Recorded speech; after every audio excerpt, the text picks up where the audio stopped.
So just as a Q2 recap, Q2 was a unique quarter for Tesla due to a prolonged shutdown of our Shanghai factory.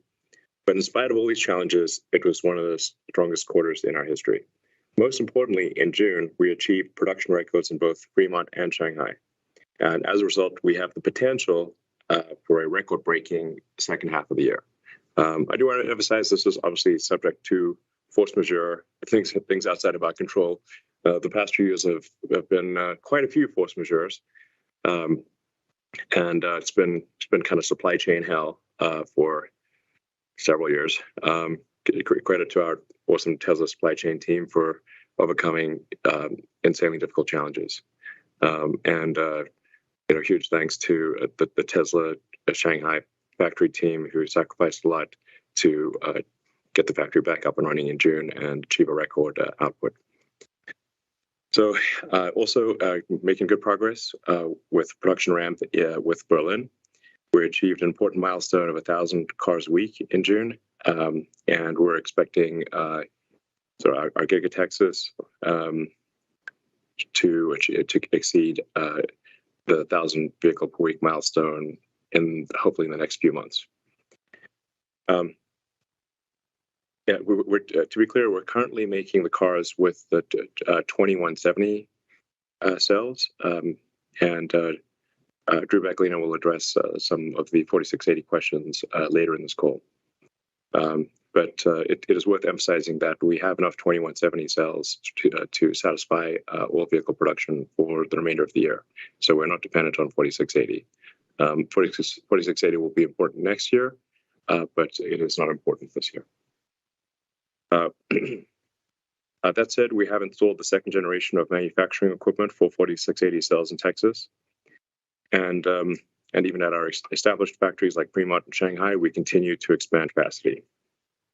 Regarding Autopilot, we have now deployed FSD Beta with city streets driving capability to over 100,000 owners. They're very happy with the capabilities of the system, and will continue to improve it every week. We've now driven over 35 million miles with FSD Beta.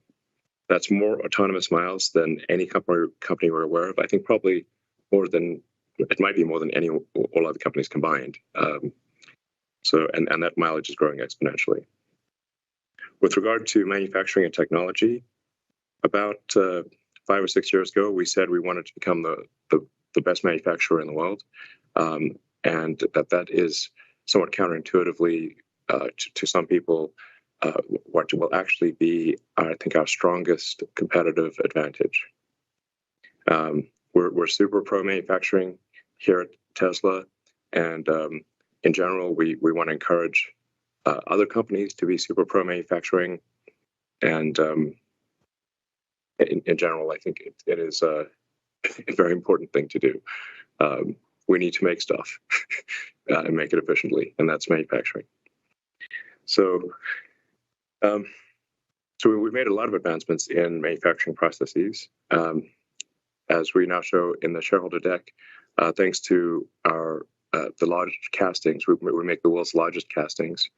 We reduced body welding robot count by 70% per unit of capacity in Austin and Berlin. So that's call it roughly a body shop that is roughly 3 times smaller than would normally be the case.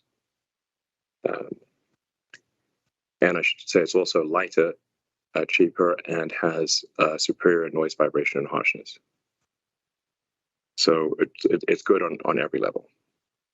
But this journey is not over. We'll bring another level of simplicity and manufacturing improvements with Cybertruck, and future products that we're not quite ready to talk about now, but I think will be very exciting to unveil in the future.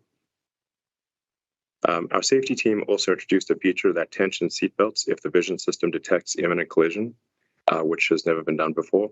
So you can imagine that if you have a seatbelt that only tensions upon impact, you have very little time to tension the seatbelt. The car has literally got to be crunching to trigger the seatbelt tensioner.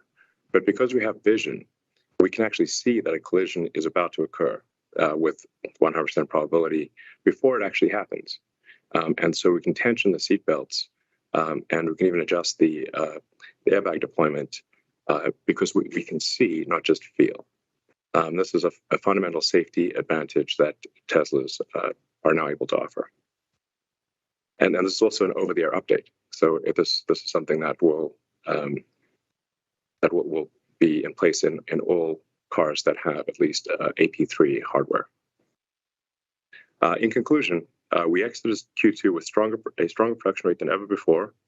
Our team continues to focus on Cybertruck production readiness and some future platform design. We are expecting to be still expecting to be in production with the Cybertruck in the middle of next year, and we're very, very excited about that product. I think it might actually be our best product ever. Let's see, and FSD beta is on track to be released for all of North American customers before the end of this year, and hopefully, if we get regulatory approval, we'll also be releasing it hopefully in Europe and some other parts of the world. We're hosting our AI Day in a few months. I think people will be amazed at what we're able to show off in AI Day. So basically, there's a tremendous amount to look forward to in the second half of this year. And I want to thank all of our employees and suppliers for their super hard work during these challenging times.